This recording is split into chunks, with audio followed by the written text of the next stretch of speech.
انہی کا سوال لے لیتے ہیں بہن کا۔ انہوں نے کہا کہ ہم نے یہ پوچھا، یہ شاید انڈیا سے کال ہوگی کہ طلاق دیجیے گا کیا؟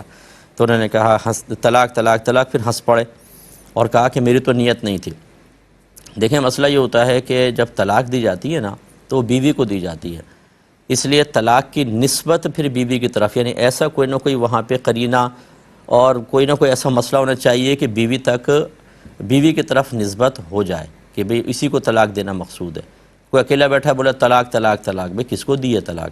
اب اگر وہ کہتے ہیں میں نے بیوی کو دی ہے، یا یوں کہے کہ شاہدہ نام ہے تو شاہدہ کو طلاق، یا اس کو طلاق اشارہ کر دے، تو پھر تو یہ واضح ہے۔ اور اگر ویسی اس نے طلاق طلاق کہا تو پھر شوہر سے پوچھا جاتا ہے کہ آپ یہ بتائیے کہ کیا طلاق دینے کا ارادہ تھا یا نہیں تھا۔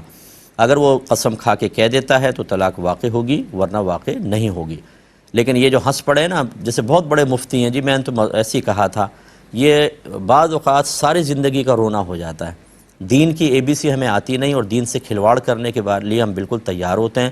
میں نے تو مذاق میں کہا تھا، میری نیت نہیں تھی۔ آپ کو کیا پتہ کہ طلاق کے الفاظ کہیں تو نیت کب ضروری ہوتی ہے اور کب بغیر نیت کے بھی طلاق واقع ہو جاتی ہے۔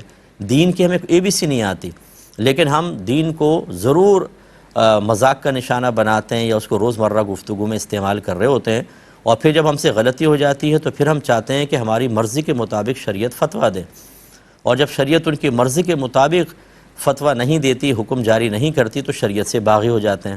اس لیے اپنے شوہر سے میرا یہ میسج، یہ جو پروگرام ہے یہ YouTube پر ڈلے گا، شوہر کو یہ مسئلہ سنوا دیجیے گا کہ مفتی صاحب نے کہا ہے کہ خدا کا خوف کریں اور اس طرح مذاق نہ کریں۔